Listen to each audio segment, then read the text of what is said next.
पहली गल तो यह है कि पंजाबी दे विच ये अपनी तरह की पहली खोज है। साडे कोल इस किस्म का पहला कोई भी ढंग तरीका नहीं सी कि बच्चों के सतोतलेपन दियां जिहड़ियां जड़ां ने उन्होंने तलाशिया जा सके। बच्चों नाल सब तो पहला वाह जिहड़ा उचारण नाल अध्यापकों का पैंदा है और उत्थे जाके बहुत समस्यावां उन्होंने पहली गल तो उस तरह का उन्होंने कोल जानकारी नहीं हुंदी भी इन्हों किस तरह का किवें विश्लेषण किया जाए और की हल किया जाए। जीवन तो जुड़िया होया है जिन्ना चਿਰ इन्हां चीज़ों ਨੂੰ ਸਾਰੀਆਂ ਨੂੰ ਅਸੀਂ जोड़ के नहीं बैठते और माहर ਵੱਖ-ਵੱਖ ਇਹਨਾਂ ਦੇ ਮਾਹਰ ਇਕੱਠੇ ਹੋ ਕੇ ਕਿਸੇ ਸਮੱਸਿਆ ਨੂੰ ਨਜਿੱਠਦੇ ਨਹੀਂ ਤਾਂ ਉਹ ਸਮੱਸਿਆ ਦਾ ਪੂਰਾ ਸਹੀ ਹੱਲ ਨਹੀਂ ਨਿਕਲਦਾ। तो यूके तो आए ਸੀਗੇ ਉਹਨਾਂ ਨੂੰ ਮਲਟੀਲਿੰਗੁਅਲਸ ਬਾਰੇ ਪਤਾ ਸੀਗਾ ਕਿ ਕਿਸ ਤਰ੍ਹਾਂ ਦੀਆਂ ਪ੍ਰੋਬਲਮ ਇੰਗਲੈਂਡ ਦੇ ਵਿੱਚ ਸਾਡੇ ਪੰਜਾਬੀ ਕਮਿਊਨਿਟੀ ਵਾਲੇ ਫੇਸ ਕਰਦੇ ਹੈਗੇ ਆ ਤੇ ਉਹਨਾਂ ਨੂੰ ਕਨਸੈਪਟ ਚੰਗਾ ਲੱਗਣ ਕਰਕੇ I just started to work on that। जो पंजाबी भाषा की एप्लीकेशन है बाकी खेतरों के विच ਉਹਦੇ ਵਾਸਤੇ भी सानू एक मौका प्राप्त होएगा। ਇਹਦੇ ਵਿੱਚ ਕੋਈ ਸ਼ੱਕ ਨਹੀਂ ਕਿ ਇਹ ਜਿਹੜੀ ਕਿਤਾਬ ਜਿਹੜੀ ਸਕਰੀਨਿੰਗ ਟੂਲ ਬਣਾਇਆ ਗਿਆ ਸਪੀਚ ਐਂਡ ਹੀਅਰਿੰਗ ਪ੍ਰੋਬਲਮ ਦੇ ਉੱਤੇ ਪੰਜਾਬੀ ਦੇ ਵਿੱਚ ਇਹਦਾ ਗਲੋਬਲੀ ਜਿੰਨੇ ਵੀ ਪੰਜਾਬੀ ਡਾਇਸਪੋਰਾ ਬੈਠਾ ਸਾਰਿਆਂ ਨੂੰ ਇਸ ਦਾ ਬਹੁਤ ਜ਼ਿਆਦਾ ਫਾਇਦਾ ਹੋਏਗਾ। ਜਗਬਾਣੀ ਦੇਖ ਰਹੇ ਸਾਰੇ ਦਰਸ਼ਕਾਂ ਦਾ ਸਵਾਗਤ। ਮੈਂ ਹਾਂ ਵਰੁਣ ਭੱਟ।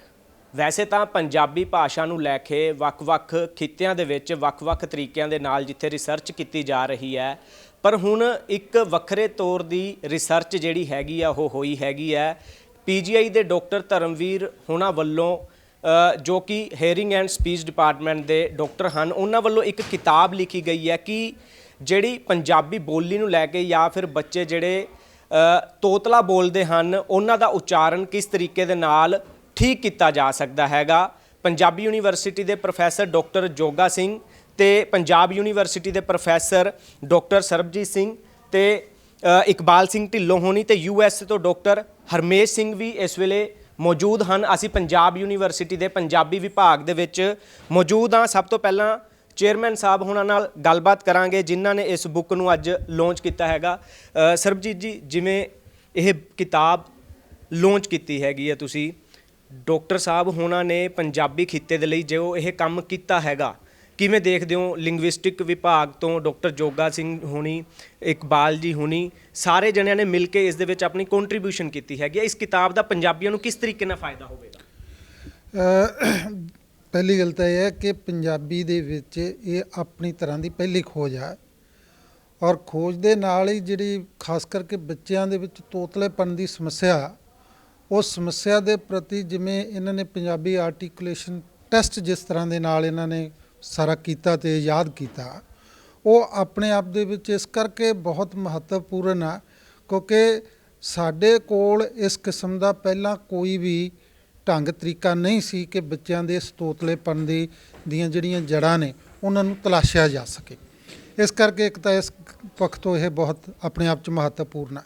ਦੂਸਰੀ ਗੱਲ ਜਿਸ ਦੇ ਉੱਤੇ ਮੈਂ ਹੋਰ ਵੀ ਜ਼ੋਰ ਦੇ ਕੇ ਗੱਲ ਕਰਨੀ ਚਾਹੂੰਗਾ ਉਹ ਇਹ ਆ ਕਿ ਕਦੇ ਵੀ ਕੋਈ ਭਾਸ਼ਾ ਉਦੋਂ ਤੱਕ ਅਮੀਰ ਨਹੀਂ ਹੋ ਸਕਦੀ ਹੁੰਦੀ ਜਦੋਂ ਤੱਕ ਉਸ ਦੇ ਵਿੱਚ ਸਰਬਪੱਖੀ ਗਿਆਨ ਨਾ ਹੋਵੇ। ਸਰਬਪੱਖੀ ਗਿਆਨ ਤੋਂ ਮੇਰਾ ਭਾਵ ਇਹ ਆ ਕਿ ਚਾਹੇ ਉਹ ਵਿਗਿਆਨ ਆ, ਚਾਹੇ ਉਹ ਸੋਸ਼ਲ ਸਾਇੰਸਿਜ਼ ਨੇ, ਚਾਹੇ ਉਹ ਅਰਥ ਸ਼ਾਸਤਰ ਆ, ਚਾਹੇ ਉਹ ਪਿਓਰ ਸਾਇੰਸਿਜ਼ ਨੇ, ਚਾਹੇ ਉਹ ਨੈਚੁਰਲ ਸਾਇੰਸਿਜ਼ ਨੇ, ਚਾਹੇ ਹੋਰ ਨੇ, ਜਦੋਂ ਤੱਕ ਉਹਨਾਂ ਨੂੰ ਆਪਣੀ ਜ਼ੁਬਾਨ ਦੇ ਵਿੱਚ ਨਹੀਂ ਕੀਤਾ ਜਾਂਦਾ ਉਦੋਂ ਤੱਕ ਉਹ ਜ਼ੁਬਾਨ ਅਗਾਂਹ ਨਹੀਂ ਵੱਧਦੀ। ਇਸ ਕਰਕੇ ਇਹ ਪੰਜਾਬੀ ਭਾਸ਼ਾ ਦੇ ਲਈ ਬਹੁਤ ਹੀ ਮੁਬਾਰਕ ਦਿਨ ਆ। ਇਸ ਕਰਕੇ ਕਿਉਂਕਿ ਮੈਡੀਕਲ ਦੀ ਇੱਕ ਅਜਿਹੀ ਖੋਜ, ਉਹ ਖੋਜ ਜਿਹੜੀ ਖਾਸ ਕਰਕੇ ਇੱਕ ਆਮ ਬਿਮਾਰੀ ਦੇ ਰੂਪ ਦੇ ਵਿੱਚ ਤੋਤਲੇਪਨ ਨੂੰ ਲੈ ਲਿਆ ਜਾਂਦਾ ਜਾਂ ਉਸ ਨੂੰ ਤੁਸੀਂ ਕਿਸੇ ਵੀ ਰੂਪ 'ਚ ਕਹਿ ਲਓ ਬਿਮਾਰੀ ਹੈ ਜਾਂ ਕੋਈ ਵੀ ਚੀਜ਼ ਆ, ਉਹਦੇ ਪ੍ਰਤੀ ਪੰਜਾਬੀ ਦੇ ਵਿੱਚ ਇਹ ਖੋਜ ਦਾ ਸਾਹਮਣੇ ਆਉਣਾ। ਦੂਜੀ ਹੋਰ ਮੈਨੂੰ ਜਿਹੜੀ ਗੱਲ ਮਹੱਤਵਪੂਰਨ ਲੱਗੀ ਆ ਉਹ ਇਹ ਲੱਗੀ ਆ ਕਿ ਇਸ ਖੋਜ ਦੇ ਜਿਹੜੇ ਸੁਪਰਵਾਈਜ਼ਰ ਸਨ ਉਹ ਡਾਕਟਰ ਜੋਗਾ ਸਿੰਘ ਸਾਡੇ ਬਹੁਤ ਪ੍ਰਸਿੱਧ ਭਾਸ਼ਾ ਵਿਗਿਆਨੀ ਨੇ ਔਰ ਇਹ ਪੰਜਾਬੀ ਭਾਸ਼ਾ ਦੇ ਉੱਤੇ ਇਹਨਾਂ ਦਾ ਆਪਣਾ ਕੰਮ ਤਾਂ ਬਹੁਤ ਲਾਸਾਨੀ ਕਿਸਮ ਦਾ, ਪਰ ਇਸ ਕੰਮ ਨੂੰ ਮੈਂ ਹੋਰ ਇਸ ਕਰਕੇ ਮਹੱਤਵਪੂਰਨ ਸਮਝਦਾ ਕਿ ਮੈਡੀਕਲ ਅਤੇ ਲਿੰਗੁਇਸਟਿਕਸ ਆ ਜਿਹੜੀ ਭਾਸ਼ਾ ਵਿਗਿਆਨ ਆ ਉਹ ਜੁੜ ਕੇ ਕਿਸ ਤਰ੍ਹਾਂ ਦੇ ਨਾਲ ਬੰਦੇ ਦੀਆਂ ਉਹਨਾਂ ਪ੍ਰੋਬਲਮ ਜਾਂ ਉਹਨਾਂ ਚੀਜ਼ਾਂ ਦੇ ਤਲਾਸ਼ ਵੱਲ ਤੁਰੇ ਆ ਜਿਹੜੀਆਂ ਪਹਿਲਾਂ ਆਪਣੇ ਆਪਣੇ ਖੰਡ ਦੇ ਵਿੱਚ ਪਈਆਂ ਸਨ। ਇਸ ਕਰਕੇ ਹੁਣ ਐਂ ਲੱਗਦਾ ਕਿ ਮੈਡੀਕਲ ਅਤੇ ਪੰਜਾਬੀ ਭਾਸ਼ਾ ਦਾ ਜਿਹੜਾ ਜੋੜ ਪੈਦਾ ਹੋਇਆ ਇਹ ਔਰ ਇਹ ਜੋੜ ਅੱਗੇ ਪੰਜਾਬੀ ਦੇ ਵਿੱਚ ਵੀ ਵਿਕਾਸ ਪੈਦਾ ਕਰੇਗਾ ਔਰ ਦੂਸਰਾ ਮੈਡੀਕਲ ਦੇ ਬੰਦਿਆਂ ਨੂੰ ਵੀ ਭਾਸ਼ਾ ਦੀ ਮਹੱਤਤਾ ਦੇ ਪ੍ਰਤੀ ਜਾਗਰੂਕ ਕਰੇਗਾ ਕਿ ਤੁਸੀਂ ਜੇ ਕੋਈ ਵੀ ਮੈਡੀਕਲ ਦੇ ਵਿੱਚ ਕੰਮ ਕਰਨਾ, ਉਹ ਪਛਾਈ ਯੋਗਤਾ ਤੇ ਪਛਾਈ ਮਹੱਤਤਾ ਨੂੰ ਦਰਕਨਾਰ ਕੀਤਿਆਂ ਨਹੀਂ ਹੋ ਸਕਦਾ। ਇਸ ਕਰਕੇ ਬਹੁਤ ਮਹੱਤਵਪੂਰਨ ਗੱਲ। ਜੋਗਾ ਜੀ, ਜਿਸ ਤਰੀਕੇ ਨਾਲ ਸਰਬਜੀਤ ਜੀ ਹੋਣਾ ਨੇ ਕਿਹਾ ਕਿ ਮੈਡੀਕਲ ਦੇ ਨਾਲ ਲਿੰਗੁਇਸਟਿਕ ਵਿਭਾਗ, ਤੁਸੀਂ ਇੰਡੀਆ ਦੇ ਜਿੰਨੇ ਵੀ ਸੂਬੇ ਹਨ ਉਹਨਾਂ ਦੀਆਂ ਭਾਸ਼ਾਵਾਂ ਦੇ ਉੱਪਰ ਕੰਮ ਕਰ ਰਹੇ ਹੈਗੇ ਹੋ। ਇਹ ਕਿਤਾਬ ਦੇ ਵਿੱਚ ਕਿਸ ਤਰੀਕੇ ਦੇ ਨਾਲ ਪੰਜਾਬੀ ਮਾਂ ਬੋਲੀ ਦੀ ਜੇਕਰ ਗੱਲ ਹੋਵੇ ਜਾਂ ਫਿਰ ਉਚਾਰਨ ਕਿਸ ਤਰੀਕੇ ਦੇ ਨਾਲ ਸਹੀ ਤਰੀਕੇ ਨਾਲ ਕੀਤਾ ਜਾ ਸਕਦਾ ਹੈਗਾ, ਕੀ ਕੁਝ ਨਵਾਂ ਇਸ ਦੇ ਵਿੱਚ ਪੰਜਾਬੀਆਂ ਨੂੰ ਮਿਲੇਗਾ? ਡਾਕਟਰ ਸਰਬਜੀਤ ਹੋਰਾਂ ਨੇ ਬੜੀਆਂ ਮੌਲਵਾਨ ਗੱਲਾਂ ਕੀਤੀਆਂ ਨੇ। ਮੈਂ ਉਹਦੇ ਨਾਲ ਇਹ ਜੋੜਨਾ ਚਾਹਾਂਗਾ ਕਿ ਇੱਕ ਤਾਂ ਜਿਹੜਾ ਇਹਨਾਂ ਨੇ ਪਰਖ ਤਿਆਰ ਕੀਤੀ, ਜਿਹੜਾ ਟੈਸਟ ਤਿਆਰ ਕੀਤਾ ਹੈ, ਉਹ ਬਹੁਤ ਹੀ ਵਿਗਿਆਨਕ ਹੈ। ਦੂਜੀਆਂ ਭਾਸ਼ਾਵਾਂ ਦੇ ਵਿੱਚ ਜਿਹੜੇ ਪਹਿਲਾਂ ਮੈਂ ਵੇਖਿਆ ਕਿ ਬਣੇ ਹੋਏ ਸਨ, ਪਰਖਾਂ ਬਣੀਆਂ, ਟੈਸਟ ਬਣੇ ਸਨ, ਉਹਨਾਂ ਦਾ ਭਾਸ਼ਾ ਵਿਗਿਆਨ ਦੇ ਵਿਗਿਆਨਕ ਆਧਾਰ ਜਿਹੜਾ ਸੀ ਬੜਾ ਕਮਜ਼ੋਰ ਹੁੰਦਾ ਸੀ, ਕਿਉਂਕਿ ਉਹ ਡਾਕਟਰ ਸਾਹਿਬਾਨ ਭਾਸ਼ਾ ਵਿਗਿਆਨ ਦੇ ਜਾਣੂ ਨਹੀਂ ਸਨ ਹੁੰਦੇ, ਔਰ ਜਿਹੜਾ ਕੰਮ ਵੀ ਕਰਾਇਆ ਹੁੰਦਾ ਸੀ ਉਹ ਵੀ ਨਿਗਰਾਨੀ ਵੀ ਡਾਕਟਰਾਂ ਨੇ ਕੀਤੀ ਹੁੰਦੀ ਸੀ, ਤੇ ਭਾਸ਼ਾ ਵਿਗਿਆਨ ਦੇ ਪੱਖ ਤੋਂ ਕਮਜ਼ੋਰ ਜਿਹੜੇ ਨੇ ਟੈਸਟ ਨੇ। ਇਹਨਾਂ ਨੇ ਉਸ ਟੈਸਟ ਨੂੰ ਬੜਾ ਪੁਖਤਾ ਬਣਾਇਆ ਹੈ, ਔਰ ਉਹ ਜਿਹੜਾ ਹੈ ਦੂਜੀਆਂ ਭਾਸ਼ਾਵਾਂ ਵਾਸਤੇ, ਭਾਰਤ ਦੀਆਂ ਦੂਜੀਆਂ ਭਾਸ਼ਾਵਾਂ ਵਾਸਤੇ ਵੀ ਇੱਕ ਜਿਹੜਾ ਰਾਹ ਦਸੇਰਾ ਬਣੇਗਾ ਕਿ ਜਿਹੜਾ ਕੋਈ ਵੀ ਪਰਖ ਬਣਾਉਣੀ ਹੈ ਇਸ ਤਰ੍ਹਾਂ ਬੱਚਿਆਂ ਦੇ ਉਚਾਰਨ ਦੀਆਂ ਸਮੱਸਿਆਵਾਂ ਦੀ, ਤਾਂ ਇਹ ਹੁਣ ਆਧਾਰ ਬਣੇਗਾ।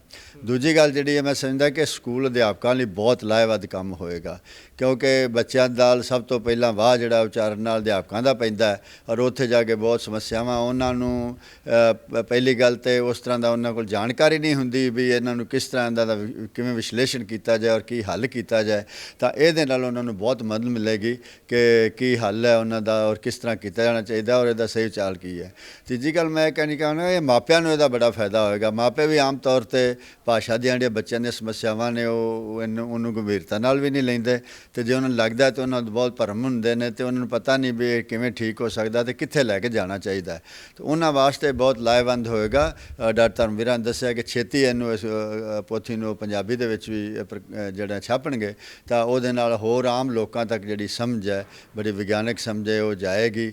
ਔਰ ਨਾਲ ਦੀ ਨਾਲ ਜਿਹੜੀ ਇੱਕ ਗੱਲ ਮੈਂ ਅਖੀਰ 'ਤੇ ਆਖਣੀ ਚਾਹਾਂਗਾ ਕਿ ਜਿਹੜਾ ਜੀਵਨ ਇਹ ਜੁੜਿਆ ਹੋਇਆ ਹੈ, ਜੇ ਆਪਾਂ ਇਹਨਾਂ ਨੂੰ ਟੋਟਿਆਂ 'ਚ ਵੰਡਿਆ ਹੋਇਆ ਵੀ ਇਹ ਰਸਾਇਣ ਵਿਗਿਆਨ ਹੈ, ਭੌਤਿਕ ਵਿਗਿਆਨ ਹੈ, ਭਾਸ਼ਾ ਵਿਗਿਆਨ ਹੈ, ਡਾਕਟਰੀ ਹੈ, ਜੀਵਨ ਤਾਂ ਜੁੜਿਆ ਹੋਇਆ ਹੈ। ਜਿੰਨਾ ਚਿਰ ਇਹਨਾਂ ਚੀਜ਼ਾਂ ਨੂੰ ਸਾਰੀਆਂ ਨੂੰ ਅਸੀਂ ਜੋੜ ਕੇ ਨਹੀਂ ਬੈਠਦੇ ਔਰ ਮਾਹਰ ਵੱਖ-ਵੱਖ ਇਹਨਾਂ ਦੇ ਮਾਹਰ ਇਕੱਠੇ ਹੋ ਕੇ ਕਿਸੇ ਸਮੱਸਿਆ ਨੂੰ ਨਜਿੱਠਦੇ ਨਹੀਂ, ਤਾਂ ਉਹ ਸਮੱਸਿਆ ਦਾ ਪੂਰਾ ਸਹੀ ਹੱਲ ਨਹੀਂ ਨਿਕਲਦਾ।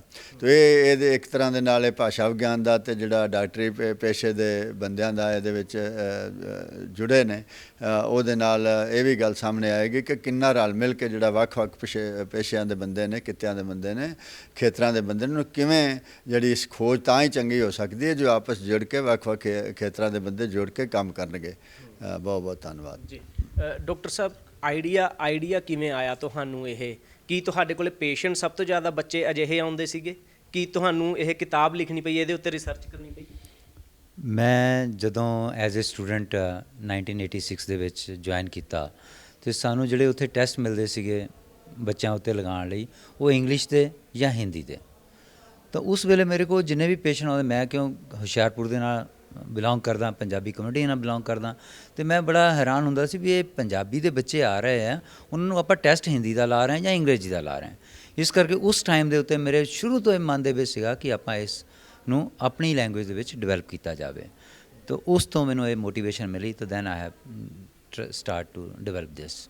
ਉਹਦੇ ਵਿੱਚ ਮੈਨੂੰ ਹੋਰ ਇੱਥੇ ਪ੍ਰੋਬਲਮ ਆਈ ਕਿ ਮੈਂ, ਹਾਲਾਂਕਿ ਪੰਜਾਬ ਯੂਨੀਵਰਸਿਟੀ ਮੇਰੇ ਨਾਲ ਆ PGI ਦੇ ਬਿਲਕੁਲ, ਅਤੇ ਸਾਡੇ ਕੋਲ ਇੱਕ ਟੀਚਰ ਆਉਂਦੇ ਸੀਗੇ ਡਾਕਟਰ ਸੰਤੋਸ਼ ਵਰਮਾ, ਉਹ ਲਿੰਗੁਇਸਟਿਕ ਦੇ ਟੀਚਰ ਸੀਗੇ।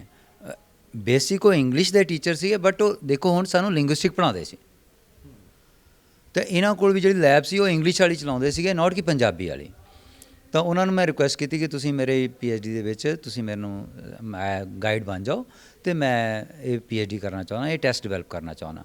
ਲੇਕਿਨ ਉਹਨਾਂ ਨੇ ਕਿਹਾ ਕਿ ਨਹੀਂ, ਸਾਡੇ ਕੋਲ ਲਿੰਗੁਇਸਟਿਕ ਡਿਪਾਰਟਮੈਂਟ ਪੰਜਾਬ ਯੂਨੀਵਰਸਿਟੀ ਵਿੱਚ ਨਹੀਂ ਹੈ। ਤਾਂ ਫਿਰ ਮੈਨੂੰ ਕਿਸੇ ਨੇ ਸੁਜੈਸਟ ਕੀਤਾ ਕਿ ਤੁਸੀਂ ਪੰਜਾਬੀ ਯੂਨੀਵਰਸਿਟੀ ਜਾਓ। ਉੱਥੇ ਲੱਕੀਲੀ ਮੈਨੂੰ ਪ੍ਰੋਫੈਸਰ ਜੋਗਾ ਸਿੰਘ ਜੀ ਮਿਲੇ। ਤਾਂ ਉਹਨਾਂ ਨੇ ਦੇਖਿਆ ਕਿ ਇਹ ਜਦੋਂ ਮੈਂ ਅਪਲਾਈ ਕੀਤਾ ਤਾਂ ਉਹਨਾਂ ਨੇ ਮੇਰੀ ਐਪਲੀਕੇਸ਼ਨ ਰਿਜੈਕਟ ਕਰ ਦਿੱਤੀ, ਡਿਪਾਰਟਮੈਂਟ ਵਾਲਿਆਂ ਨੇ, ਯੂਨੀਵਰਸਿਟੀ ਵਾਲਿਆਂ ਨੇ। ਉਹਨਾਂ ਰਿਜੈਕਟ ਕਿਉਂ ਕਰ ਦਿੱਤੀ ਕਿ ਤੁਹਾਡਾ ਜਿਹੜਾ BSc ਸਪੀਚ ਐਂਡ ਹੀਅਰਿੰਗ ਹੈ PGI ਦਾ, ਉਹ ਸਾਡੇ ਕੈਲੰਡਰ 'ਚ ਅਵੇਲੇਬਲ ਨਹੀਂ ਹੈ। ਤੇ ਉਹ ਇਸ ਕਰਕੇ ਫਿਰ ਉੱਥੇ ਨਰਸਿੰਗ ਵਾਲਾ ਇੱਥੇ ਸੀਗਾ ਕੈਲੰਡਰ ਦੇ ਵਿੱਚ ਕਿ ਨਰਸਿੰਗ ਵਾਲੇ ਕੁਝ ਵੀ ਕਰਨਾ ਚਾਹੁੰਦੇ, ਸਾਈਕੋਲੋਜੀ ਵਾਲੇ ਕਰਨਾ ਚਾਹੁੰਦੇ, ਪੀਜੀ ਦੇ ਬਾਕੀ ਜਿੰਨੇ ਕੋਰਸਿਸ ਆ ਉਹ ਕਰ ਸਕਦੇ, ਲੇਕਿਨ ਉਹ ਯੂਜੀਸੀ ਦੇ ਵਿੱਚ ਉਹ ਕੈਲੰਡਰ ਦੇ ਵਿੱਚ ਨਹੀਂ ਆਉਂਦੀ ਸੀ। ਤਾਂ ਪ੍ਰੋਫੈਸਰ ਜੋਗਾ ਸਿੰਘ ਨੇ ਮੇਰੀ ਇੰਨੀ ਹੈਲਪ ਕੀਤੀ ਕਿ ਸਾਰਾ ਕੁਝ ਉਹਨਾਂ ਨੇ ਰਿਕੁਐਸਟ ਕਰਕੇ ਆਪਣੇ ਚਾਂਸਲਰ ਸਾਹਿਬ ਨੂੰ, ਉਹਨੂੰ ਪਤਾ ਨਹੀਂ ਕਮ ਸੇ ਕਮ 1 ਸਾਲ ਲੱਗ ਗਿਆ ਇਸ ਚੀਜ਼ ਰੂਲ ਵਗੈਰਾ ਸਾਰੇ ਚੇਂਜ ਕਰਵਾ ਕੇ ਦੈਨ ਉਹਨਾਂ ਨੇ ਮੈਨੂੰ ਐਨਰੋਲ ਕੀਤਾ। ਕੰਮ ਆਪਾਂ ਜ਼ਰੂਰ ਸ਼ੁਰੂ ਕਰ ਦਿੱਤਾ ਸੀ ਪਹਿਲਾਂ ਹੀ ਕਿ ਉਹਨਾਂ ਨੂੰ ਇਹ ਕਨਸੈਪਟ ਬਹੁਤ, ਕਿਉਂਕਿ ਉਹ ਯੂਕੇ ਤੋਂ ਆਏ ਸੀਗੇ, ਉਹਨਾਂ ਨੂੰ ਮਲਟੀਲਿੰਗੁਅਲਸ ਬਾਰੇ ਪਤਾ ਸੀਗਾ ਕਿ ਕਿਸ ਤਰ੍ਹਾਂ ਦੀਆਂ ਪ੍ਰੋਬਲਮ ਇੰਗਲੈਂਡ ਦੇ ਵਿੱਚ ਸਾਡੇ ਪੰਜਾਬੀ ਕਮਿਊਨਿਟੀ ਵਾਲੇ ਫੇਸ ਕਰਦੇ ਹੈਗੇ ਆ, ਅਤੇ ਉਹਨਾਂ ਨੂੰ ਕਨਸੈਪਟ ਚੰਗਾ ਲੱਗਣ ਕਰਕੇ I just started to work on that. ਉਹਨਾਂ ਦੀ ਵਿੱਚ 100% ਯੋਗਦਾਨ ਹੈ ਜੀ। ਸਰ ਤੁਸੀਂ ਜੀ ਤਾਂ ਹੁਣ ਇਕਬਾਲ ਸਿੰਘ ਢਿੱਲੋਂ ਸਰ ਹੁਣਾਂ ਨਾਲ ਗੱਲ ਕਰਾਂਗੇ। ਸਰ ਤੁਸੀਂ ਇਹ ਕਿਤਾਬ ਪੜ੍ਹੀ ਹੈਗੀ ਹੈ, ਇਸ ਦੇ ਵਿੱਚ ਤੁਹਾਨੂੰ ਕੀ ਕੁਝ ਲੱਗਦਾ ਹੈਗਾ ਕਿ ਨਵਾਂ ਸਿੱਖਣ ਨੂੰ ਮਿਲੇਗਾ, ਤੇ ਜਿਹੜੇ ਬੱਚਿਆਂ ਨੂੰ ਇਹ ਪ੍ਰੋਬਲਮ ਹੈਗੀਆਂ ਨੇ ਉਹ ਕਿਸ ਤਰੀਕੇ ਨਾਲ ਹੁਣ ਦਰੁਸਤ ਹੋਵੇਗੀ? ਬਹੁਤ ਉਪਯੋਗੀ ਪ੍ਰੋਜੈਕਟ ਹੈ ਜੋ ਇਹਨਾਂ ਨੇ ਪੂਰਾ ਕੀਤਾ, ਸੰਪੂਰਨ ਕੀਤਾ ਡਾਕਟਰ ਧਰਮਵੀਰ ਜੀ ਨੇ। ਤਾਂ ਪੰਜਾਬੀ ਭਾਸ਼ਾ ਜੋ ਹੈ ਉਸ ਦੇ ਵਿੱਚ ਉਹਦੀ ਐਪਲੀਕੇਸ਼ਨ ਅਲੱਗ-ਅਲੱਗ ਖੇਤਰਾਂ ਦੇ ਵਿੱਚ, ਮੈਡੀਕਲ ਜਾਂ ਸਾਇੰਸ ਜਾਂ ਇੰਜੀਨੀਅਰਿੰਗ ਜਾਂ ਬਾਕੀ ਉਹਨਾਂ ਦੇ ਨਾਲ ਇਹ ਟੈਸਟ ਜਿਹੜੇ ਇਹਨਾਂ ਦੀ ਖੋਜ ਹੈ ਉਹਦੇ ਨਾਲ ਪੰਜਾਬੀ ਭਾਸ਼ਾ ਨੂੰ ਜੋੜੇਗੀ। ਬਾਕੀ ਜੋ ਭਾਸ਼ਾ ਵਿਗਿਆਨ ਹੈ ਇਹ ਵੀ ਇੱਕ ਤਕਨੀਕੀ ਜਿਹੜੀ ਹੈ ਪੱਖ ਹੈ ਭਾਸ਼ਾ ਦਾ। ਭਾਸ਼ਾ ਅਸੀਂ ਵਰਤਦੇ ਹਾਂ, ਯੂਜ਼ ਕਰਦੇ ਹਾਂ ਰੋਜ਼ਾਨਾ ਜੀਵਨ ਦੇ ਵਿੱਚ, ਪਰ ਉਸ ਦਾ ਜੋ ਐਨਾਲਿਸਿਸ ਹੈ, ਵਿਸ਼ਲੇਸ਼ਣ ਹੈ, ਉਹਦੇ ਬਾਰੇ ਖੋਜ ਹੈ, ਉਹਦੇ ਲਈ ਭਾਸ਼ਾ ਵਿਗਿਆਨ ਇੱਕ ਬਣਿਆ ਹੈ। ਉਹਦੇ ਵਾਸਤੇ ਉਹ ਬਿਲਕੁਲ ਸਾਇੰਟੀਫਿਕ ਅਪਰੋਚ ਹੈ ਇਹ ਭਾਸ਼ਾ ਦੇ ਵਾਸਤੇ। ਇਸੇ ਤਰ੍ਹਾਂ ਪੰਜਾਬੀ ਵਿੱਚ ਵੀ ਉੱਤੇ ਵੀ ਜੋ ਭਾਸ਼ਾ ਵਿਗਿਆਨ ਦੀ ਐਪਲੀਕੇਸ਼ਨ ਹੈ, ਬਾਕੀ ਜੋ ਖੇਤਰ ਹੈ ਉਹਨਾਂ ਦੀ ਐਪਲੀਕੇਸ਼ਨ ਹੈ, ਉਸ ਨੂੰ ਇਹ ਪ੍ਰੋਤਸਾਹਨ ਮਿਲੇਗਾ ਇਹਨਾਂ ਦੀ ਖੋਜ ਦੇ ਨਾਲ। ਬਾਕੀ ਇਹ ਕਿ ਜੋ ਪੰਜਾਬੀ ਭਾਸ਼ਾ ਦੀ ਐਪਲੀਕੇਸ਼ਨ ਹੈ ਬਾਕੀ ਖੇਤਰਾਂ ਦੇ ਵਿੱਚ, ਉਹਦੇ ਵਾਸਤੇ ਵੀ ਸਾਨੂੰ ਇੱਕ ਮੌਕਾ ਪ੍ਰਾਪਤ ਹੋਏਗਾ। ਅਤੇ ਮੈਂ ਉਮੀਦ ਕਰਦਾ ਕਿ ਜਿਹੜੀ ਸ਼ੁਰੂਆਤ ਕੀਤੀ ਗਈ ਹੈ, ਜਿਹੜਾ ਇੰਟਰ ਡਿਸਪਲਿਨਰੀ ਅਲੱਗ-ਅਲੱਗ ਖੇਤਰਾਂ ਨੂੰ ਇਕੱਠਿਆਂ ਕਰਕੇ ਭਾਸ਼ਾ ਦੇ ਪੱਖ ਤੋਂ, ਖਾਸ ਕਰਕੇ ਪੰਜਾਬੀ ਭਾਸ਼ਾ ਦੇ ਪੱਖ ਤੋਂ ਜੋ ਇਹ ਇਹਨਾਂ ਨੇ ਇੱਕ ਸ਼ੁਰੂ ਕੀਤਾ ਹੈ ਪ੍ਰੋਜੈਕਟ, ਇਸ ਨੂੰ ਅੱਗੇ ਵਧਾਇਆ ਜਾਏਗਾ। ਅਲੱਗ-ਅਲੱਗ ਖੇਤਰਾਂ ਵਿੱਚ, ਅਲੱਗ-ਅਲੱਗ ਯੂਨੀਵਰਸਿਟੀਆਂ ਵਿੱਚ, ਅਲੱਗ-ਅਲੱਗ ਜੋ ਮਹਿਕਮੇ ਆ, ਡਿਪਾਰਟਮੈਂਟਸ ਨੇ, ਉਹਨਾਂ ਦੇ ਵਿੱਚ ਇਹੋ ਜਿਹੀ ਖੋਜ ਨੂੰ ਅੱਗੇ ਹੋਰ ਵਧਾਇਆ ਜਾਏਗਾ। ਇਹਦੇ ਨਾਲ ਪੰਜਾਬੀ ਦੀ ਪ੍ਰਫੁੱਲਤਾ ਵੀ ਹੋਏਗੀ। ਔਰ ਬਾਕੀ ਜਿਹੜੇ ਖੇਤਰ ਹੈ, ਕਿਉਂਕਿ ਅੱਜ ਪੰਜਾਬੀ ਜਿਹੜੇ ਆ ਸਾਰੇ ਸੰਸਾਰ ਦੇ ਵਿੱਚ ਫੈਲੇ ਹੋਏ ਆ, ਪੰਜਾਬੀ ਭਾਸ਼ਾ ਨੂੰ ਬੜੀ ਪ੍ਰਮੁੱਖਤਾ ਹੈ। ਤਾਂ ਅਸੀਂ ਇੰਨਾ ਨਹੀਂ ਹੈ ਕਿ ਸਾਡਾ ਪੰਜਾਬ ਬੜਾ ਛੋਟਾ ਜਿਹਾ ਅਤੇ ਇੱਥੇ ਸਾਡੀ ਪੰਜਾਬੀ ਭਾਸ਼ਾ ਦਾ ਖੇਤਰ ਜਿਹੜਾ ਬੜਾ ਛੋਟਾ ਹੈ, ਇਹ ਨਹੀਂ ਹੈ। ਅਤੇ ਜੇ ਆਪਣੇ ਪੰਜਾਬ ਨੂੰ ਲਾਓ, ਪਾਕਿਸਤਾਨ ਦੇ ਨਾਲ ਸਾਥੋਂ ਤਕਰੀਬਨ 4 ਗੁਣਾ ਵੱਧ ਪੰਜਾਬੀ ਪਾਕਿਸਤਾਨ ਦੇ ਵਿੱਚ ਹੀ ਬੈਠੇ ਹੋਏ ਆ। ਸੋ 12-15 ਜਿਹੜੇ ਕਰੋੜ ਲੋਕ ਨੇ ਜਿਹੜੇ ਸਾਰੀ ਦੁਨੀਆ ਦੇ ਵਿੱਚ ਫੈਲੇ ਹੋਏ ਪੰਜਾਬੀ ਨੇ, ਉਹਨਾਂ ਦਾ ਪ੍ਰਭਾਵ ਵੀ ਬੜਾ ਵੱਧ ਰਿਹਾ ਹੈ। ਤਾਂ ਇਹੋ ਜਿਹੀਆਂ ਖੋਜਾਂ ਦੇ ਨਾਲ ਪੰਜਾਬੀ ਭਾਸ਼ਾ ਦਾ ਪ੍ਰਭਾਵ ਹੋਰ ਵੀ ਵਧੇਗਾ ਔਰ ਸਮਰੱਥ ਹੋਏਗਾ, ਔਰ ਪੰਜਾਬੀ ਭਾਸ਼ਾ ਦਾ ਜਿਹੜਾ ਮਾਣ ਸਤਿਕਾਰ ਉਹ ਵੀ ਸੰਸਾਰ ਵਿੱਚ ਵਧੇਗਾ। ਮੈਂ ਸਮਝਦਾ ਕਿ ਇਸ ਪੱਖ ਤੋਂ ਇਹ ਜੋ ਖੋਜ ਡਾਕਟਰ ਧਰਮਵੀਰ ਜੀ ਨੇ ਕੀਤੀ ਹੈ, ਇਹ ਉਸ ਪਾਸੇ ਸਾਨੂੰ ਇੱਕ ਬੜਾ ਵੱਡਾ ਰਸਤਾ ਦਿਖਾਏਗੀ। ਤਾਂ ਵੱਡੀਆਂ ਜੋ ਸਾਨੂੰ ਜਿਹੜੇ ਮੌਕੇ ਹਨ ਉਹ ਮਿਲਣਗੇ ਅੱਗੇ ਵਧਣ ਦੇ। ਜੀ, ਤਾਂ ਹੁਣ ਗੱਲ ਕਰਾਂਗੇ ਡਾਕਟਰ ਹਰਮੇਸ਼ ਜੀ ਹੋਣਾ ਨਾਲ, USA ਤੋਂ ਆਏ ਨੇ। ਇਹਨਾਂ ਨਾਲ ਗੱਲ ਕਰਨੀ ਇਸ ਵਿਸ਼ੇ ਤੇ ਇਸ ਕਰਕੇ ਜ਼ਰੂਰੀ ਹੈ ਕਿਉਂਕਿ ਜੋ ਵਿਦੇਸ਼ ਦੇ ਵਿੱਚ ਪੰਜਾਬੀ ਕਮਿਊਨਿਟੀ ਨਾਲ ਸੰਬੰਧਿਤ ਬੱਚੇ ਹਨ, ਜਿਨ੍ਹਾਂ ਦਾ ਸਲੈਂਗ ਅੱਧਾ ਅੰਗਰੇਜ਼ੀ ਹੈ, ਅੱਧਾ ਪੰਜਾਬੀ ਹੈ, ਉਹ ਉਚਾਰਨ ਕਿਸ ਤਰੀਕੇ ਦੇ ਨਾਲ ਸਹੀ ਕਰ ਸਕਦੇ ਹਨ, ਕਿੰਨਾ ਕੁ ਉਹਨਾਂ ਨੂੰ ਬੈਨੀਫਿਟ ਮਿਲੇਗਾ, ਉਸ ਬਾਰੇ ਗੱਲ ਕਰਾਂਗੇ। ਡਾਕਟਰ ਸਾਹਿਬ, ਇਸ ਕਿਤਾਬ ਦਾ ਲਾਹਾ ਤੁਹਾਨੂੰ ਲੱਗਦਾ ਕਿ ਸਭ ਤੋਂ ਜ਼ਿਆਦਾ ਕਮਿਊਨਿਟੀ ਜਿਹੜੀ ਆਪਣੀ ਅਬਰੋਡ ਬੈਠੀ ਹੈ, ਵਿਦੇਸ਼ਾਂ 'ਚ ਬੈਠੀ ਹੈ, ਉਹਨਾਂ ਨੂੰ ਮਿਲੇਗਾ? ਬਿਲਕੁਲ। ਸਭ ਤੋਂ ਪਹਿਲਾਂ ਮੈਂ ਮੁਬਾਰਕਬਾਦ ਦਿੰਦਾ ਡਾਕਟਰ ਧਰਮਵੀਰ ਹੋਣਾ ਨੂੰ।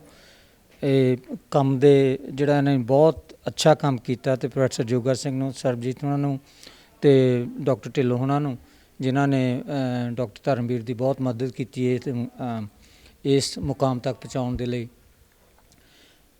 ਇਹਦੇ ਵਿੱਚ ਕੋਈ ਸ਼ੱਕ ਨਹੀਂ ਕਿ ਇਹ ਜਿਹੜੀ ਕਿਤਾਬ, ਜਿਹੜੀ ਸਕਰੀਨਿੰਗ ਟੂਲ ਬਣਾਇਆ ਗਿਆ ਸਪੀਚ ਐਂਡ ਹੀਅਰਿੰਗ ਪ੍ਰੋਬਲਮ ਦੇ ਉੱਤੇ ਪੰਜਾਬੀ ਦੇ ਵਿੱਚ, ਇਹਦਾ ਗਲੋਬਲੀ ਜਿੰਨੇ ਵੀ ਪੰਜਾਬੀ ਡਾਇਸਪੋਰਾ ਬੈਠਾ ਸਾਰਿਆਂ ਨੂੰ ਇਸ ਦਾ ਬਹੁਤ ਜ਼ਿਆਦਾ ਫਾਇਦਾ ਹੋਏਗਾ। ਹੁਣ ਕੈਨੇਡਾ ਦੇ ਵਿੱਚ ਸਾਡੀ ਗੌਰਮੈਂਟ ਵਿੱਚ ਵੀ ਰਿਪਰੈਜ਼ੈਂਟੇਸ਼ਨ ਹੋ ਗਈ ਕਾਫੀ, ਅਤੇ ਪੰਜਾਬੀ ਪਾਪੂਲੇਸ਼ਨ ਵੀ ਵੱਧ ਰਹੀ ਆ। ਇੰਗਲੈਂਡ ਦੇ ਵਿੱਚ ਵੀ, ਆਸਟ੍ਰੇਲੀਆ, ਨਿਊਜ਼ੀਲੈਂਡ, ਫਿਜੀ ਦੇ ਵਿੱਚ ਤਾਂ ਪਹਿਲਾਂ ਹੀ ਕਾਫੀ ਪੰਜਾਬੀ ਸੀ, 1900 ਤੋਂ ਪੰਜਾਬੀ ਹੈਗੇ ਨੇ ਉੱਥੇ।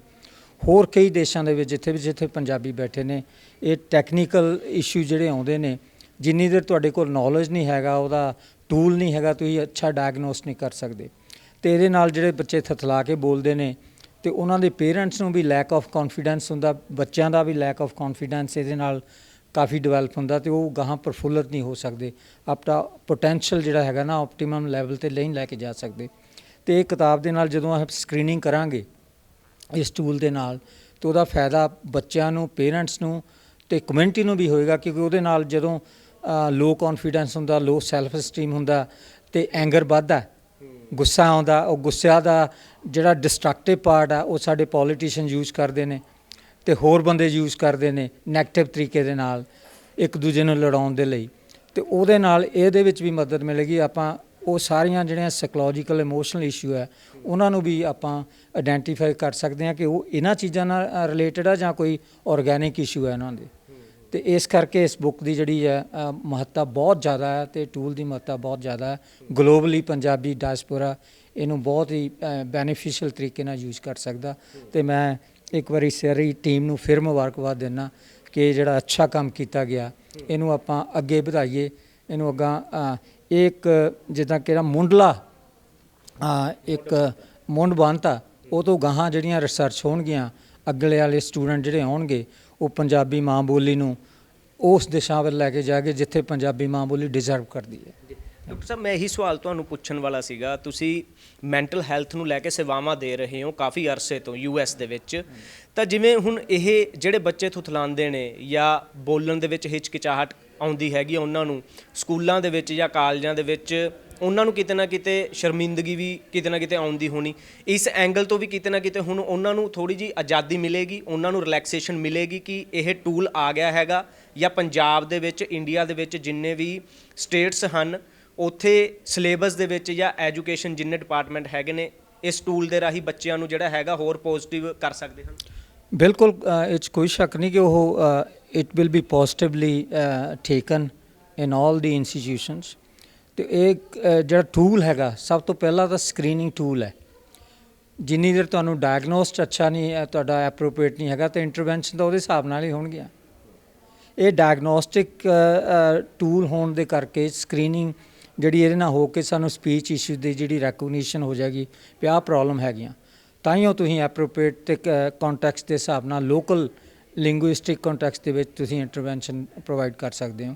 ਤੇ ਸਾਰੇ ਜਿਹੜੇ ਜਿੱਦਾਂ ਮੈਂ ਕਲੀਨਿਕਲ ਨਿਊਰੋਸਾਈਕੋਲੋਜਿਸਟ ਹਾਂ ਸੈਨ ਫਰਾਂਸਿਸਕੋ ਬੇ ਏਰੀਆ ਦੇ ਵਿੱਚ, ਤੇ ਮੈਂ ਉੱਥੇ ਨਾਰਦਰਨ ਕੈਲੀਫੋਰਨੀਆ ਸਾਈਕੋਲੋਜੀ ਫੋਰਮ ਉਹਦਾ ਮੈਂ ਐਗਜ਼ੈਕਟਿਵ ਮੈਂਬਰ ਵੀ ਰਿਹਾ ਤੇ ਉਹਦਾ ਮੈਂ ਮੈਂਬਰ ਵੀ ਹਾਂ। ਤੇ ਉਹਦੇ ਵਿੱਚ ਇੱਕ ਸਾਡੀ ਡਾਇਰੈਕਟਰੀ ਬਣੀ ਹੋਈ ਵੀ ਕਿਹੜੇ ਬੰਦੇ ਜਿਹੜੇ ਨਿਊਰੋਸਾਈਕੋਲੋਜਿਸਟ ਉਹ ਪੰਜਾਬੀ ਹਿੰਦੀ ਬੋਲਦੇ ਨੇ, ਉਹਦੇ ਵਿੱਚ ਮੇਰਾ ਇਕੱਲੇ ਦਾ ਹੀ ਨਾਂ ਹੈ। ਤੇ ਉਹ ਇਸ ਤਰ੍ਹਾਂ ਦੀਆਂ ਜਦੋਂ ਇੰਸਟੀਟਿਊਸ਼ਨ ਦੇ ਵਿੱਚ ਆਪਾਂ ਇਹਨਾਂ ਚੀਜ਼ਾਂ ਦੀ ਗੱਲ ਕਰਦੇ ਹਾਂ ਤੇ ਬਾਕੀਆਂ ਬੰਦਿਆਂ ਨੂੰ ਵੀ ਪਤਾ ਲੱਗਦਾ ਵੀ ਇਸ ਤਰ੍ਹਾਂ ਦਾ ਕੋਈ ਟੂਲ ਐਗਜ਼ਿਸਟ ਕਰਦਾ। ਤੇ ਹੁਣ ਆਪਾਂ ਅਮਰੀਕਨ ਲਾਇਬ੍ਰੇਰੀ ਦੇ ਵਿੱਚ ਵੀ ਇਹਨਾਂ ਟੂਲ ਨੂੰ ਪਹੁੰਚਾਉਣ ਦੀ ਕੋਸ਼ਿਸ਼ ਕਰਾਂਗੇ ਤਾਂ ਕਿ ਜਿਹੜੇ ਉੱਥੇ ਦੇ ਪ੍ਰੋਫੈਸਰ ਟੀਚਰ ਹੈਗੇ ਨੇ, ਬੱਚਿਆਂ ਦੇ ਜਿਹੜੇ ਨਵੇਂ ਬੱਚੇ ਜਾਂਦੇ ਨੇ, ਨਿਊ ਇਮੀਗ੍ਰੈਂਟ ਜਾਂਦੇ ਨੇ, ਉਹਨਾਂ ਦੀਆਂ ਸਮੱਸਿਆਵਾਂ ਜਦੋਂ ਇਸ ਤਰ੍ਹਾਂ ਦੀ ਲੋ ਸੈਲਫ ਸਟੀਮ ਦੀ ਗੱਲ ਜਿਹੜਾ ਆਪਾਂ ਕੀਤੀ ਹੈ, ਉਹਦੇ ਨਾਲ ਕਈ ਬੱਚਿਆਂ ਨੂੰ ਬੁਲਿੰਗ ਕੀਤਾ ਜਾਂਦਾ ਬਾਈ ਲੋਕਲ ਕਿਡਸ। ਉਹ ਬੁਲਿੰਗ ਦੀ ਸਮੱਸਿਆ ਦੇ ਨਾਲ ਜਿਹੜਾ ਸਾਡਾ ਡਿਸਟਰਕਟਿਵ ਜੀਵਨ ਹੈ ਉਹਦੇ ਵਿੱਚ ਵਾਧਾ ਹੁੰਦਾ ਤੇ ਮੈਂਟਲ ਹਰਾਸਮੈਂਟ, ਤੇ ਉਹ ਫਿਰ ਐਂਗਰ ਜਦੋਂ ਹੁਣ ਤੁਸੀਂ ਮਾਸ ਸ਼ੂਟਿੰਗ ਦੇਖਦੇ ਹੋ ਹਰ ਰੋਜ਼ ਅਮਰੀਕਾ ਦੇ ਵਿੱਚ, ਉਹ ਇਹਨਾਂ ਦਾ ਨਤੀਜਾ ਹੈ। ਤੇ ਇਹਨਾਂ ਚੀਜ਼ਾਂ ਨੂੰ ਆਪਾਂ ਪ੍ਰੀਵੈਂਟ ਕਰ ਸਕਦੇ in the long run, but it's a continuous work. It's not that ਇੱਕ ਵਾਰੀ ਕਿਤਾਬ ਲਿਖਤੀ ਤੇ ਆਪਾਂ ਚੁੱਪ ਕਰਕੇ ਬਹਿ ਗਏ। It's going to be continuous process. ਤੇ ਉਹਦੇ ਨਾਲ ਆਉਣ ਵਾਲੇ ਬੱਚਿਆਂ ਨੂੰ ਜਿਹੜਾ ਹੈਗਾ ਆਪਾਂ ਇਹ ਦਿਸ਼ਾ ਦਿਆਂਗੇ, ਆਪਾਂ ਉਹਨਾਂ ਨੂੰ ਬੱਚਿਆਂ ਨੂੰ ਇਹਦੇ ਗਾਹਾਂ ਫਰਦਰ PhD ਇਹਦੇ 'ਤੇ ਕਰਾਵਾਂਗੇ ਤਾਂ ਕਿ ਇਹਨੂੰ ਹੋਰ ਨਿਖਾਰਿਆ ਜਾਵੇ ਤੇ ਅੱਗੇ ਵਾਲੇ ਫਿਊਚਰ ਜਨਰੇਸ਼ਨ ਨੂੰ ਇਹਦਾ ਮੈਕਸਿਮਮ ਫਾਇਦਾ ਮਿਲ ਸਕੇ। ਜੀ ਮੇਰਾ ਡਾਕਟਰ ਜੋਗਾ ਜੀ ਉਹਨਾਂ ਕੋਲੋਂ ਆਖਰੀ ਸਵਾਲ ਹੈ। ਡਾਕਟਰ ਸਾਹਿਬ, ਜਿਸ ਤਰੀਕੇ ਦੇ ਨਾਲ ਇਹ ਰਿਸਰਚ ਹੋਈ ਹੈ, ਲਿੰਗੁਇਸਟਿਕ ਵਿਭਾਗ ਕੀ ਪੰਜਾਬ ਸਰਕਾਰ ਨੂੰ ਜਾਂ ਐਜੂਕੇਸ਼ਨ ਡਿਪਾਰਟਮੈਂਟ ਨੂੰ ਉਹਨਾਂ ਨਾਲ ਤਾਲਮੇਲ ਕਰੇਗਾ ਕਿ ਇਹ ਜਿਹੜੀ ਕਿਤਾਬ ਹੈਗੀ ਆ ਇਸ ਦੇ ਵਿੱਚ ਹੋਰ ਰਿਸਰਚ ਹੋਵੇ ਤੇ ਇੰਡੀਆ ਦੇ ਜਿੰਨੇ ਵੀ ਹੀਅਰ ਤੇ ਸਪੀਚ ਇਹ ਡਿਪਾਰਟਮੈਂਟ ਹੈਗੇ ਨੇ ਉਹਨਾਂ ਤੱਕ ਇਹ ਰਿਸਰਚਸ ਜਾਂ ਹੋਰ ਇੰਟਰਸਟੇਟ ਜਿਹੜੇ ਹੈਗੇ ਨੇ ਹੋਰ ਰਿਸਰਚ ਹੋਣ? ਤੁਸੀਂ ਬਹੁਤ ਹੀ ਮਹੱਤਵਪੂਰਨ ਸਵਾਲ ਕੀਤਾ ਹੈ। ਭਾਰਤ ਦੀਆਂ ਇਕੱਲੀਆਂ ਭਾਸ਼ਾ ਦੀਆਂ ਹੀ ਨਹੀਂ, ਹੋਰ ਖੇਤਰਾਂ ਦੀਆਂ ਵੀ ਬਹੁਤ ਜਿਹੜੀਆਂ ਜ਼ਿਆਦਾ ਸਮੱਸਿਆਵਾਂ ਨੇ ਉਹ ਇਸ ਕਰਕੇ ਨੇ ਕਿ ਉਹਨਾਂ ਬਾਰੇ ਜਿਹੜੇ ਨਿਰਣੇ ਨੇ ਉਹ ਮਾਹਰ ਨਹੀਂ ਲੈ ਰਹੇ। ਜਿਸ ਉਹ ਖੇਤਰ ਦੇ ਮਾਹਰ ਨੇ ਔਰ ਜੇ ਉਹ ਮਾਹਰ ਜੋ ਸਿਫਾਰਸ਼ਾਂ ਕਰਦੇ ਨੇ, ਰਾਏ ਦਿੰਦੇ ਵੀ ਨੇ, ਉਹਨਾਂ ਵੱਲ ਕੋਈ ਧਿਆਨ ਨਹੀਂ ਦਿੱਤਾ ਜਾਂਦਾ। ਇਸ ਕਰਕੇ ਅਸੀਂ ਜਿਹੜੀਆਂ ਸਾਡੀਆਂ ਸਮੱਸਿਆਵਾਂ ਨੇ ਉਸੇ ਤਰ੍ਹਾਂ ਹੋਰ ਵੀ ਜਿਹੜੀਆਂ ਦੁਗਣੀਆਂ ਚੌਗਣੀਆਂ ਹੁੰਦੀਆਂ ਜਾਂਦੀਆਂ ਨੇ ਤੇ ਉਹਨਾਂ ਦਾ ਹੱਲ ਨਹੀਂ ਨਿਕਲਦਾ। ਮਿਸਾਲ ਲਈ ਆਪਾਂ ਸਿੱਖਿਆ ਦੀ ਗੱਲ ਲੈ ਸਕਦੇ ਹਾਂ। ਤਾਂ ਸਿੱਖਿਆ ਬਾਰੇ ਜੇ ਮਾਹਰ ਰਾਏ ਲਈ ਜਾਣੀ ਚਾਹੀਦੀ ਹੈ। ਮੰਤਰੀ ਹੋਣ ਨਾਲ, ਸਿੱਖਿਆ ਮੰਤਰੀ ਹੋਣ ਨਾਲ ਆਪਾਂ ਕੋਈ ਸਿੱਖਿਆ ਦੇ ਮਾਹਰ ਨਹੀਂ ਹੋ ਜਾਂਦੇ, ਜਾਂ ਭਾਸ਼ਾ ਮੰਤਰੀ ਹੋਣ ਨਾਲ ਉਹ ਭਾਸ਼ਾ ਦਾ ਮਾਹਰ ਨਹੀਂ ਹੋ ਜਾਂਦਾ। ਤਾਂ ਸਿੱਖਿਆ ਤੇ ਭਾਸ਼ਾ ਬਾਰੇ ਤੇ ਜਿਹੜੇ ਸਿੱਖਿਆ ਤੇ ਭਾਸ਼ਾ ਦੇ ਮਾਹਰ ਨੇ ਉਹਨਾਂ ਨੂੰ ਹੀ ਪਤਾ ਹੈ ਔਰ ਉਹ ਹੀ ਜਾਣਦੇ ਨੇ। ਇਸ ਕਰਕੇ ਉਹਨਾਂ ਦੀ ਜਿਹੜੀ ਗੱਲ ਹੈ ਉਹ ਜਿਹੜੀ ਉਹਦਾ ਵਜ਼ਨ ਸਭ ਤੋਂ ਵੱਧ ਹੋਣਾ ਚਾਹੀਦਾ ਹੈ। ਪਰ ਮੰਦੇ ਭਾਗੀ ਸਾਡੇ ਭਾਰਤ ਦੇ ਵਿੱਚ ਜਿਹੜੇ ਨੀਤੀਕਾਰ ਨੇ ਸਾਡੇ ਜਿਹੜੇ ਫੈਸਲੇ ਲਏ ਜਾਂਦੇ ਨੇ ਉਹ ਮਾਹਰਾਂ ਦੀ ਵੱਲੋਂ ਨਹੀਂ ਲਏ ਜਾਂਦੇ, ਔਰ ਨਾ ਜੇ ਲਏ ਕੋਈ ਬਾਹਰ ਸਿਫਾਰਿਸ਼ ਕਰਦੇ ਵੀ ਤਾਂ ਉਹਦਾ ਧਿਆਨ ਨਹੀਂ ਦਿੱਤਾ ਜਾਂਦਾ। ਤੋ ਇਸ ਕਰਕੇ ਤੁਹਾਡਾ ਸਵਾਲ ਬੜਾ ਮਹੱਤਵਪੂਰਨ ਹੈ ਕਿ ਸਰਕਾਰਾਂ ਨੂੰ ਇਕੱਲੇ ਭਾਸ਼ਾ ਦੀ ਗੱਲ ਨਹੀਂ, ਪੰਜਾਬੀ ਦੇ ਉਚਾਰਨ ਦੀ ਗੱਲ ਨਹੀਂ ਹੈ। ਚਾਹੇ ਸਿੱਖਿਆ ਹੋਵੇ, ਚਾਹੇ ਡਾਕਟਰੀ, ਕੁਝ ਵੀ ਹੋਵੇ, ਕੋਈ ਵੀ ਖੇਤਰ ਹੋਵੇ, ਉੱਥੇ ਜਿਹੜੀ ਮਾਹਰ ਦੀ ਰਾਏ ਆ ਉਹ ਹੀ ਸੁਪਰੀਮ ਹੋਣੀ, ਸਭ ਤੋਂ ਉੱਤੇ ਹੋਣੀ ਚਾਹੀਦੀ ਹੈ। ਔਰ ਸਾਰੀ ਦੁਨੀਆ ਦੇ ਵਿੱਚ ਇੰਝ ਹੀ ਹੁੰਦਾ ਹੈ। ਜੇ ਤੁਸੀਂ ਅਮਰੀਕਾ ਵਰਗੇ ਦੇਸ਼ ਨੂੰ ਵੇਖੋ, ਪਹਿਲੀ ਗੱਲ ਤਾਂ ਉਹਨਾਂ ਦੇ ਮੰਤਰੀ ਜਿਹੜੇ ਨੇ ਉਹ ਵੀ ਉਸ ਖੇਤਰ, ਜਿਸ ਖੇਤਰ ਦਾ ਮੰਤਰੀ ਹੁੰਦਾ, ਉਹ ਬਹੁਤ ਹੁੰਦੇ ਨੇ ਜਿਹੜੇ ਉਸ ਖੇਤਰ ਦੇ ਵਿੱਚ ਉਹਨਾਂ ਨੇ ਯੂਨੀਵਰਸਿਟੀ ਦੇ ਵਿੱਚ PhDਆਂ ਕੀਤੀਆਂ ਹੁੰਦੀਆਂ ਨੇ। ਇੰਝ ਨਹੀਂ ਹੁੰਦੇ ਵੀ ਜਿਹਨੂੰ ਮਰਜ਼ੀ ਜਿਹੜੇ ਮਰਜ਼ੀ ਦਾ ਬਣਾ ਦਿਓ, ਮੰਤਰੀ ਬਣਾ ਦਿਓ, ਜਿਹੜੇ ਮਰਜ਼ੀ ਖੇਤਰ ਦਾ ਸੈਕਟਰੀ ਬਣਾ ਦਿਓ। ਇਸੇ ਕਰਕੇ ਸਾਡੀਆਂ ਸਮੱਸਿਆਵਾਂ ਜਿਹੜੀਆਂ ਉਹਨਾਂ ਦੇ ਬੜੇ ਜਿਹੜੇ ਸੌਖੇ ਹੱਲ ਨੇ ਉਹ ਵੀ ਨਹੀਂ ਸਾਥੋਂ ਲੁਕੇ ਰਹਿੰਦੇ ਨੇ ਤੇ ਹੁੰਦੇ ਨਹੀਂ, ਉਹ ਵੀ ਲਾਗੂ ਨਹੀਂ ਕੀਤੇ ਜਾਂਦੇ। ਤਾਂ ਇਸ ਕਰਕੇ ਪੰਜਾਬ ਸਰਕਾਰ ਲਈ ਨਹੀਂ, ਪੰਜਾਬ ਸਰਕਾਰ ਨੇ ਭਾਸ਼ਾ ਦੀ ਜਾਂ ਖਾਸ ਤੌਰ 'ਤੇ ਜਿਹੜੇ ਬੱਚੇ ਨੇ ਇਹਨਾਂ ਦਿੱਕਤਾਂ ਦੀ ਜਾਂ ਡਾਕਟਰੀ ਖੇਤਰ ਦੇ ਵਿੱਚ ਜਿਹੜੇ ਸੁਧਾਰ ਕਰਨ ਨੇ ਇਸ ਮਾਮਲੇ ਦੇ, ਤਾਂ ਉਹਨਾਂ ਨੂੰ ਚਾਹੀਦਾ ਹੈ ਕਿ ਇਹਦੇ ਬਾਰੇ ਜਾਣਕਾਰੀ ਲੈਣ ਔਰ ਉਹਦੇ ਬਾਰੇ ਸਿਰਫ ਜਾਣਕਾਰੀ ਨਾ ਲੈਣ, ਬਲਕਿ ਡਾਕਟਰ ਧਰਮਵੀਰ ਵਰਗੇ ਜਾਂ ਹੋਰ ਜਿਹੜੇ ਜੁੜੇ ਹੋਏ ਨੇ ਇਸ ਖੇਤਰ ਦੇ ਨਾਲ ਲੋਕ, ਉਹਨਾਂ ਦੀ ਰਾਏ ਲੈ ਕੇ ਤੇ ਫਿਰ ਹੀ ਜੋ ਵੀ ਉਹਦੇ ਵਿੱਚ ਆਪਾਂ ਸੁਧਾਰ ਕਰਨਾ ਚਾਹੁੰਦੇ ਹਾਂ, ਅੱਗੇ ਲਿਜਾਣਾ ਚਾਹੁੰਦੇ ਹਾਂ, ਉਹਨੂੰ ਅੱਗੇ ਲਿਜਾਉਣ। ਅੱਛਾ, ਇਸ ਦੇ ਵਿੱਚ ਖੋਜ ਇਹ ਪਹਿਲੀ ਵਾਰ ਹੋਈ ਹੈ ਜਾਂ ਇਸ ਤੋਂ ਪਹਿਲਾਂ ਵੀ ਰਿਸਰਚਸ ਹੁੰਦੀਆਂ ਰਹੀਆਂ ਨੇ ਜਾਂ ਉਹ ਸਕਸੈਸਫੁਲ ਨਹੀਂ ਰਹੀਆਂ? ਨਹੀਂ, ਪੰਜਾਬੀ ਦੇ ਵਿੱਚ ਕਿਸੇ ਡਾਕਟਰ ਵੱਲੋਂ ਤੇ ਜਿਹੜੀ ਇਸ ਤਰ੍ਹਾਂ ਦੀ ਖੋਜ ਜਿਹੜੀ ਪਹਿਲੀ ਵਾਰੀ ਹੋਈ ਹੈ। ਸਾਡੇ ਉੱਥੇ ਭਾਸ਼ਾ ਵਿਗਿਆਨ ਵਿਭਾਗ ਪੰਜਾਬੀ ਯੂਨੀਵਰਸਿਟੀ ਪਟਿਆਲਾ 'ਚ ਪਹਿਲਾਂ ਮੈਂ ਇੱਕ ਸਾਡੇ ਬੱਚੇ ਨੇ MPhil ਦਾ ਕੰਮ ਕੀਤਾ ਸੀ ਵੀ ਜਿਹੜੇ ਬੱਚੇ ਜਿਨ੍ਹਾਂ ਨੂੰ ਅਸੀਂ ਦਿਵਿਆਂਗ ਕਹਿੰਦੇ ਹਾਂ ਜਾਂ ਅਪੰਗ ਬੱਚੇ ਨੇ ਦਿਮਾਗੀ ਤੌਰ 'ਤੇ, ਉੱਥੇ ਪਟਿਆਲੇ ਦੇ ਵਿੱਚ ਜਿਹੜਾ ਅਨਾਥ ਆਸ਼ਰਮ ਹੈ ਜਿੱਥੇ ਉਹ ਬੱਚੇ ਰਹਿੰਦੇ ਨੇ ਜਿਹੜਾ ਦਿਮਾਗੀ ਤੌਰ 'ਤੇ ਮੁਕੰਮਲ ਨਹੀਂ ਹਨ, ਤਾਂ ਉਹਨਾਂ ਦੇ ਉੱਤੇ ਉਹਨਾਂ ਦੇ ਇੱਕ ਬੱਚੇ ਨੇ ਥੋੜ੍ਹਾ ਕੰਮ ਕੀਤਾ ਸੀ, ਬੜਾ ਮੁੱਢਲਾ ਜਿਹਾ ਕੰਮ ਸੀ ਉਹ। ਪਰ ਇਹ ਡਾਕਟਰ ਸਾਹਿਬ ਤੇ ਇਹਨਾਂ ਦਾ ਤੇ ਬਹੁਤ, ਕਿਉਂਕਿ ਸਪੀਚ ਐਂਡ ਹੀਅਰਿੰਗ ਜਿਹੜੇ ਨੇ ਡਿਪਾਰਟਮੈਂਟ ਵਿਭਾਗ 'ਚ ਨੇ ਤੇ ਇਹਨਾਂ ਦੇ ਬਹੁਤ ਲੰਮਾ ਵਾਹ ਇਸ ਤਰ੍ਹਾਂ ਦੇ ਬੱਚਿਆਂ ਦੇ ਨਾਲ ਰਿਹਾ ਆ ਔਰ ਉਸ ਚੀਜ਼ ਨੂੰ ਜਿਵੇਂ ਇਹ ਗੰਭੀਰਤਾ ਦੇ ਨਾਲ ਇਹ ਸਮਝ ਸਕੇ ਨੇ, ਉਹ ਭਾਸ਼ਾ ਵਿਗਿਆਨ ਦੇ ਸ਼ਾਇਦ ਖੇਤਰ ਦੇ ਵਿੱਚ ਸੰਭਵ ਵੀ ਨਹੀਂ ਸੀ ਜਿੰਨਾ ਚਿਰ ਉਹਦਾ ਵਾਹ ਇਸ ਤਰ੍ਹਾਂ ਦੀ ਜਿਹੜੀ ਹੈ ਮਨੋਵਿਗਿਆਨੀ ਜਾਂ ਸਪੀਚ ਐਂਡ ਹੀਅਰਿੰਗ ਦੇ ਜਿਹੜੇ ਡਾਕਟਰੀ ਪੱਖ ਹੈ ਉਹਦੇ ਨਾਲ ਵਾਹ ਨਹੀਂ ਸੀ। ਜੀ, ਬਹੁਤ ਬਹੁਤ ਸ਼ੁਕਰੀਆ। ਤਾਂ ਤੁਸੀਂ ਸੁਣਿਆ ਕਿ ਕਿਸ ਤਰੀਕੇ ਦੇ ਨਾਲ ਮੈਡੀਕਲ ਤੇ ਲਿੰਗੁਇਸਟਿਕ ਵਿਭਾਗ ਨਵੇਂ ਤਰੀਕੇ ਦੀ ਜਿਹੜੀ ਖੋਜ ਕੀਤੀ ਗਈ ਹੈ, ਕੀ ਹੁਣ ਡਾਕਟਰ ਧਰਮਵੀਰ ਹੋਣਾ ਦੀ ਇਸ ਰਿਸਰਚ ਨੂੰ ਲਾਗੂ ਕੀਤਾ ਜਾਏਗਾ, ਕਿਸ ਤਰੀਕੇ ਦੇ ਨਾਲ ਇਸ ਦੇ ਰਿਜ਼ਲਟ ਆਉਣਗੇ। ਹਾਲਾਂਕਿ ਡਾਕਟਰ ਧਰਮਵੀਰ ਹੋਣਾ ਕੋਲੇ PGI ਦੇ ਵਿੱਚ ਅਜਿਹੇ ਬਹੁਤ ਸਾਰੇ ਕੇਸ ਆਉਂਦੇ ਸਨ, ਉਹਨਾਂ ਦੇ ਮੁਤਾਬਕ ਉਸ ਤੋਂ ਬਾਅਦ ਉਹਨਾਂ ਨੇ ਇਹ ਫੈਸਲਾ ਕੀਤਾ। ਲਿੰਗੁਇਸਟਿਕ ਵਿਭਾਗ ਪੰਜਾਬੀ ਯੂਨੀਵਰਸਿਟੀ ਦੇ ਪ੍ਰੋਫੈਸਰ ਡਾਕਟਰ ਜੋਗਾ ਸਿੰਘ ਹੋਣਾ ਨਾਲ ਮਿਲ ਕੇ ਇੱਕ ਨਵੇਂ ਕਿਸਮ ਦੀ ਇਹ ਖੋਜ ਹੈਗੀ ਹੈ ਤੇ ਇਸ ਦਾ ਫਾਇਦਾ ਜਿੱਥੇ ਵਿਦੇਸ਼ਾਂ ਦੇ ਵਿੱਚ ਪੰਜਾਬੀਆਂ ਨੂੰ ਮਿਲੇਗਾ, ਉਹਨਾਂ ਬੱਚਿਆਂ ਨੂੰ ਮਿਲੇਗਾ ਜਿਨ੍ਹਾਂ ਦਾ ਉਚਾਰਨ ਸਹੀ ਨਹੀਂ ਹੈਗਾ। ਤਾਂ ਹੁਣ ਇਸ ਨੂੰ ਕੀ ਪੰਜਾਬ ਸਕੂਲ ਐਜੂਕੇਸ਼ਨ ਬੋਰਡ ਦੇ ਵਿੱਚ ਵੀ ਜਾਂ ਉਹਨਾਂ ਟੀਚਰਾਂ ਦੇ ਲਈ ਵੀ ਇਸ ਨੂੰ ਸਕਸੈਸਫੁਲ ਬਣਾਉਣ ਦੇ ਲਈ ਉਹਨਾਂ ਨੂੰ ਵੀ ਇਸ ਤੋਂ ਜਾਣੂ ਕਰਵਾਇਆ ਜਾਵੇਗਾ ਜਾਂ ਨਹੀਂ, ਇਹ ਤਾਂ ਆਉਣ ਵਾਲਾ ਸਮਾਂ ਦੱਸੇਗਾ। ਲੇਕਿਨ ਇਸ ਰਿਸਰਚ ਨੂੰ ਹੋਰ ਅੱਗੇ ਵਧਾਉਣ ਦੇ ਲਈ ਡਾਕਟਰ ਹਰਮੇਸ਼ ਹੋਣੀ ਵੀ ਕਹਿੰਦੇ ਨਜ਼ਰ ਆ ਰਹੇ ਨੇ ਕਿ ਇਸ ਖਿੱਤੇ ਦੇ ਵਿੱਚ ਹੋਰ ਵੀ ਰਿਸਰਚ ਕੀਤੀ ਜਾਵੇਗੀ। ਲਿੰਗੁਇਸਟਿਕ ਵਿਭਾਗ ਨਾਲ ਮਿਲ ਕੇ ਵੱਖ-ਵੱਖ ਤਰੀਕਿਆਂ ਦੇ ਨਾਲ ਹੋਰ ਵੀ ਸਟੇਟਸ ਦੇ ਵਿੱਚ ਜਾ ਕੇ ਰਿਸਰਚ ਕੀਤੀ ਜਾਵੇਗੀ, ਜਿਸ ਦੇ ਨਾਲ ਫਾਇਦਾ ਪੂਰੇ ਗਲੋਬਲੀ ਵਿਲੇਜ ਜੋ ਹੁਣ ਬਣ ਚੁੱਕਿਆ ਹੈਗਾ, ਪੰਜਾਬੀਆਂ ਨੂੰ ਇਸ ਦਾ ਲਾਹਾ ਮਿਲ ਸਕੇ। ਵੀਡੀਓ ਜਰਨਲਿਸਟ ਹਰਜਿੰਦਰ ਸਿੰਘ ਨਾਲ ਜਗਬਾਣੀ ਲਈ ਵਰੁਣ ਭੱਟ।